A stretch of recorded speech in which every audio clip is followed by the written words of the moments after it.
दोस्तों, क्या आपने कभी आवर्त सारणी में तत्वों की भिन्न श्रृंखला को ध्यान से देखा है? उनमें से एक को एक्टिनॉइड समूह कहते हैं। अधिकांश एक्टिनॉइड का उपयोग परमाणु रिएक्टरों, परमाणु हथियारों और अन्य रक्षा कार्यों में किया जाता है। कौन से गुण इन तत्वों को इतनी उपयोगी बनाते हैं, आपको क्या लगता है? आइए देखते हैं।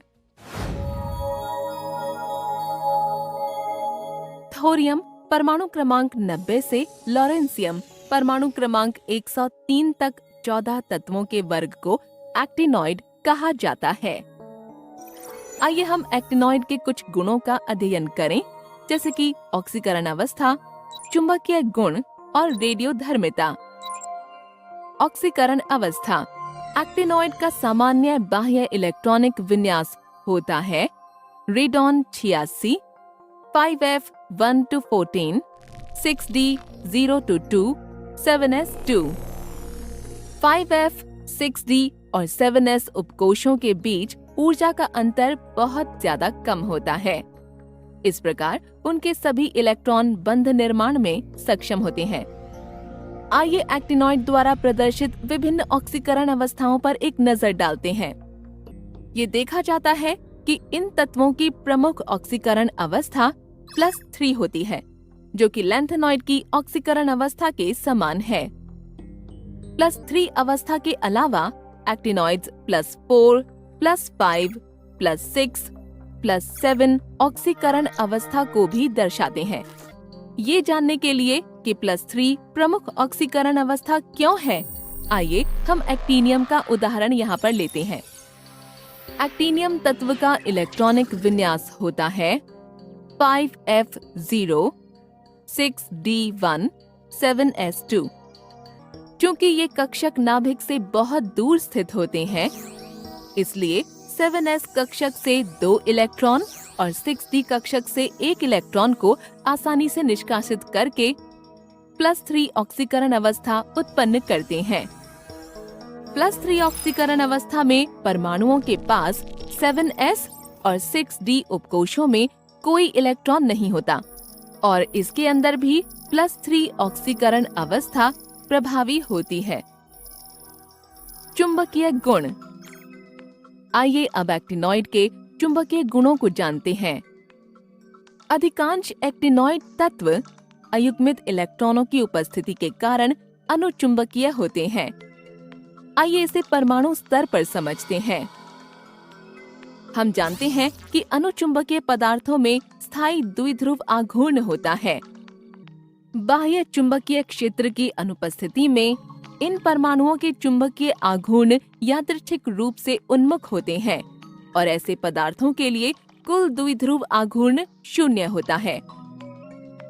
बाह्य चुंबकीय क्षेत्र की उपस्थिति में चुंबकीय द्विध्रुव आरोपित चुंबकीय क्षेत्र की दिशा में संरेखित होने का प्रयास करते हैं। हालांकि आरोपित चुंबकीय क्षेत्र के साथ संरेखित होने वाले द्विध्रुवों की संख्या कम है। इस कारण से एक्टिनॉइड चुंबकीय क्षेत्र द्वारा दुर्बल आकर्षित होते हैं। एक्टिनॉइड की चुंबकीय संवेदनशीलता में भिन्नता की प्रकृति लैंथेनॉइड के समान होती है। अयुग्मित इलेक्ट्रॉनों की बढ़ती संख्या लैंथेनॉइड्स के काफी समान होती है। हालांकि लैंथेनॉइड की तुलना में एक्टिनॉइड के मान बहुत ज्यादा कम होते हैं। रेडियोधर्मिता। एक्टिनॉइड के रसायन का अध्ययन करते समय एक समस्या इस तथ्य से उत्पन्न होती है कि वे सभी प्रकृति में रेडियोधर्मी हैं। उदाहरण के लिए प्लूटोनियम जैसे तत्वों का उपयोग परमाणु बम बनाने के लिए किया जाता है। यूरेनियम का उपयोग नाभिकीय ईंधन के रूप में किया जाता है। इस श्रृंखला के पहले कुछ सदस्यों का अर्ध आयुकाल अपेक्षाकृत लंबा होता है। हालांकि शेष सदस्यों का अर्ध आयुकाल बहुत कम होता है, कुछ दिनों के क्रम में। इसलिए उन्हें नैनोग्राम मात्रा में तैयार किया गया है। ये ध्यान रखना दिलचस्प है कि लॉरेंसियम के समस्थानिकों में से एक का अर्ध आयुकाल लगभग 3 मिनट का होता है। सारांश। हमने सीखा कि एक्टिनॉइड अधिक संख्या में ऑक्सीकरण अवस्थाएं दर्शाते हैं। लैंथेनॉइड के समान एक्टिनॉइड में भी +3 सबसे प्रमुख ऑक्सीकरण अवस्था होती है। ये तत्व अनुचुंबकीय होते हैं। सभी एक्टिनॉइड प्रकृति में रेडियोधर्मी होते हैं। इसी गुण के कारण परमाणु बम बनाने में प्लूटोनियम जैसे तत्वों का उपयोग किया जाता है, जबकि यूरेनियम का उपयोग नाभिकीय ईंधन के रूप में किया जाता है। इसलिए एक्टिनॉइड का रसायन आज तक बहुत अच्छी तरह से ज्ञात नहीं है। उनके रेडियोधर्मी स्वभाव के कारण उनके वास्तविक व्यवहार और संरचना का विश्लेषण करना बहुत कठिन हो जाता है। क्या उनके बारे में जानना दिलचस्प नहीं है? हमारे आने वाले वीडियो में एक्टिनॉइड की ऐसी अवधारणाओं के बारे में जानने के लिए जुड़े रहें।